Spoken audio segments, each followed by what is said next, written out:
Sorry boy, gue mau nanya sih, kamu orang ada yang tau nggak sih antara kamu orang gue nih tentang apa itu dioda?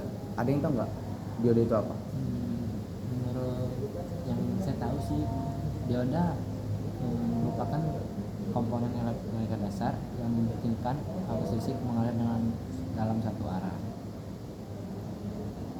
Terus bisa menghasilkan sifat unik yang sangat bermanfaat dalam banyak aplikasi elektronika dasar. Oh, kalau menurut bapak gimana? Apa sih dioda itu? Itu seperti apa, penyearah yang memungkinkan arus bolak-balik menjadi satu arah gitu. Jadi eh, satu arus dia itu maju, nggak maju mundur. Begitu. Lumayan agak mengerti ya saya sini. Terus ada yang tahu nggak sih apa sih prinsip kerja dioda itu? Ada yang tahu Prinsip kerja dioda itu setahu saya itu ada PN junction, Terus yang kedua, terusan ada forward bias sama reverse bias. kalau PN Justin itu apa, Pak? Ada yang tahu? PN Justin itu apa?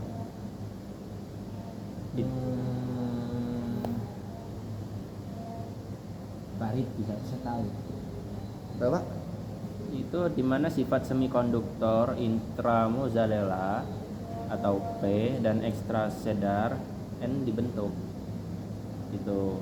Terusan untuk yang forward bias, ketika polaritas tegangan diterapkan untuk meneruskan arus dioda, PN junction mengurangi hambatan dan arus bisa melaluinya gitu. Biasanya forward bias itu setahu saya dia arusnya maju.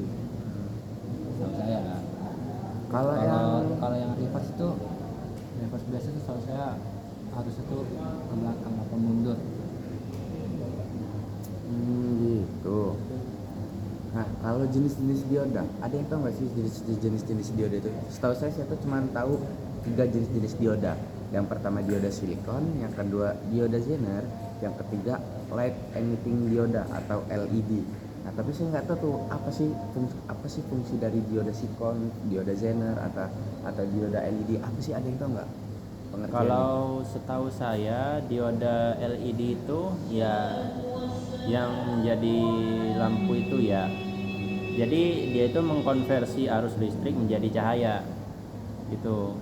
Jadi bisa sebagai sumber pencahayaan gitu. Kalau dioda Zener ini tahu? Dioda Zener itu adalah dioda khusus yang dirancang untuk beroperasi pada bias terbalik, memungkinkan regenerasi arus dan mencegah lonjakan tegangan. Kalau dioda silikon itu paling umumnya yang paling sering digunakan dalam elektronika dasar. Dia juga menawarkan performa yang handal dan stabilitas suhu yang baik. Gitu ya. Kalau aplikasi dioda, ada yang tahu? Saya cuman tahu aplikasi dioda itu yang cuman sinyal demodulation. Dioda itu digunakan untuk mengambil sinyal informasi dari gelombang modulasi. Nah, kalau sisanya itu saya tidak tahu. Ada berapa sih aplikasi dioda itu? Kalau setahu saya sih ada 4. Nah, salah satunya sudah kamu sebutin tadi. Terusan yang salah satunya lagi yaitu light emission LED yang kita bahas tadi loh, dioda sebagai pencahayaan. Yang dioda LED itu ya? Ya, nah itu. Terusan ada juga voltage regulation untuk menjaga tegangan, itu dioda Zener. Terusan untuk yang terakhir itu ada rectification untuk rangkaian penyearah. Berarti dia nggak bisa bolak-balik apa satu arah aja itu? Itu kalau saya untuk mengubah arus bolak-balik menjadi arus arah. Oh, jadi dari yang arus bolak-balik jadi cuma jadi searah aja gitu ya? Oh, oke. Nah, kalau karakteristik dioda nih, apa aja sih ada karakteristik dioda itu? Yang saya tahu tuh dia memiliki tegangan searah jantung atau forward voltage drop yang harus diatasi sebelum arus mengalir. Terus ada juga yang bergantung pada polaritas tegangan dan harus melampaui arus ambang sebelum penghantar dimulai. Ada lagi mungkin apa satu lagi atau gimana? Pada itu nambahin. Oh iya, memiliki waktu pemulihan atau recovery time setelah terputus atau beralih dari searah menjadi terbalik gitu. Itu karakteristik dioda ya, berarti cuma ada 3 berarti ya karakteristik dioda atau lebih? Lebih Sebenarnya lebih, tapi ya karena yang kita tahu cuma sedikit. Oke.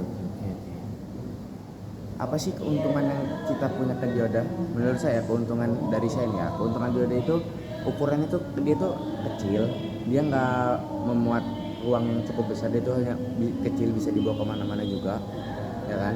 Habis itu biayanya tuh nggak terlalu tinggi, kayak ya standar lah, kayak berapa sih harganya palingan kan.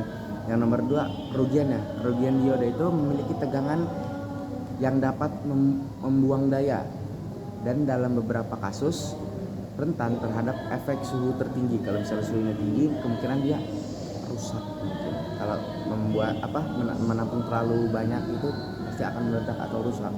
Menurut Bapak gimana? ya itu salah satu kasusnya itu adalah overload listrik yang bisa membakar dioda. Dalam beberapa kasus pun bisa menyebabkan kebakaran itu kalau diodanya terbakar. Menurut Abang cukup atau menambahkan lagi? Kalau keuntungan dada sih benar, dia ukurannya kecil. Terus keuntungannya juga dia ini daya tahannya tuh tinggi. Terus efisiensi kerjanya juga baik. Efisiensi kerjanya bagus. Ya sih. Segitu saja. Kesimpulan yang poin penting yang kita ambil setelah membahas dioda ini apa sih? Ada yang bisa menjelaskan kesimpulan penting dalam dioda ini?